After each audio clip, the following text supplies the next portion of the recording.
Κοινωνική και εργασιακή απομόνωση καθώς και αποξένωση μπορεί να προκαλέσει η οξεία βαρικοεία όταν αυτή δεν αντιμετωπιστεί όσο το δυνατόν γρηγορότερα. Λύση όμως στα επικοινωνιακά προβλήματα που κυρίως εμφανίζουν οι ηλικιωμένοι μπορεί να δώσει ένα ακουστικό βαρικοείας, το οποίο προσφέρει φυσιολογική ακοή, όπως τόνισε κατά τη διάρκεια ημερίδας που διοργανώθηκε στην πόλη μας από τη Δάπνου Δουφουκού ΤΕΙ Ιωαννίνων το απόγευμα της Παρασκευής, ο ακοοπροθετιστής εκπρόσωπος του Κέντρου Ακοής Ιωαννίνων, Ευστάθιος Καραγκούνης.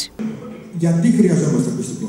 Ακουστικό χρειαζόμαστε για να λύσουμε τα διάφορα επικοινωνιακά μας προβλήματα.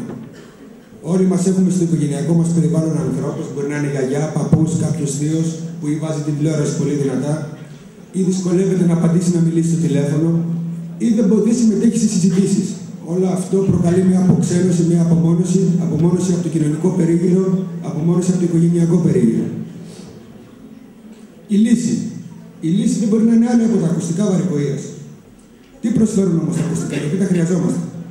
Προσφέρουν μια φυσιολογική ακοή. Όταν λέμε φυσιολογική ακοή, εννοούμε να μπορούμε να ξανακερδίσουμε το χαμένο κομμάτι της επικοινωνίας μας. Να μπορούμε να μιλήσουμε στο τηλέφωνο, να δούμε τηλεόραση, να συμμετέχουμε σε ένα κονσέρτο κλασικής μουσικής, να πάμε σε ένα κέντρο διασκέδασης.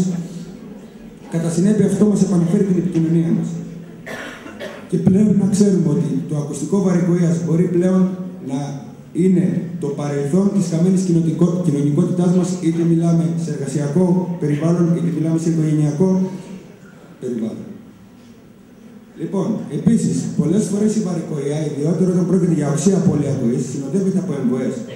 Και όταν λέμε εμβοές, μιλάμε για ήχους τους οποίους ακούμε συνεχόμενα, είτε σε μικρότερη είτε σε μεγαλύτερη ένταση μες στο αυτί μας, αλλά δεν υπάρχει φυσική πηγή που τους παράγει. Για παράδειγμα, μπορεί να έχετε ακούσει ανθρώπους να λένε ότι έχω ένα βουητό, σαν να ακούω τζιτζίκες στο αυτί μου, σαν να ακούω μια κύτταρο να βράζει.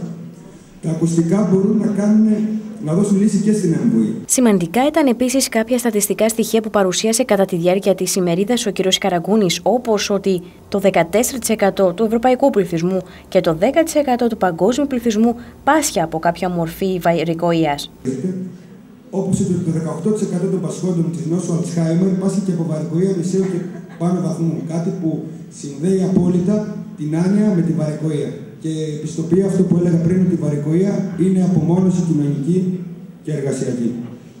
Το 14% του ευρωπαϊκού πληθυσμού και το 10% του παγκόσμιου πληθυσμού πάσχει από κάποια μορφή βαρικοεία.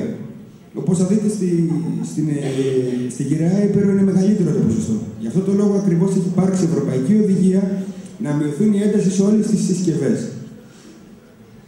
Οι συσκευές ηλεκτρονικές με τις καινούργιες προδιαγραφές κάθε 20 ώρες λειτουργίας, αν εκπέμπουν ένα ήχο που είναι μεγαλύτερος από το 80 δεσιμπέλ, ενημερώνουν είτε με φωνητική ένδειξη είτε με κάποια άλλη ένδειξη ότι πρέπει να μειωθεί η ένταση. Επίσης, θέλω να μιλήσω, αφού μιλάμε για ακοή, θα πρέπει να ξέρουμε ότι 3η Μαρτίου έχει καθιερωθεί ως η Παγκόσμια Μέρα Ακοής. Τέλος. Το 10% των πασχόντων από βαρικοεία πάσχουν και από εμβοές παράλληλα. Καταλαβαίνουμε ότι μιλάμε για ένα πολύ σημαντικό ποσοστό και ότι οι εμβοές μπορεί να τύχουν στον οποιονδήποτε, ανεξαρτήτου ηλικίας, ανεξαρτήτου φύλου. Και τέλος, θα πρέπει να ξέρουμε ότι η μέση ένταση μιας ευρωπαϊκής πρωτεύουσας στις ώρες ύπνης της ξεπερνά τα 90 δεσιμπέλ, κάτι που σημαίνει ότι και το να περπατάμε απλά στον δρόμο είναι επιβλαβές.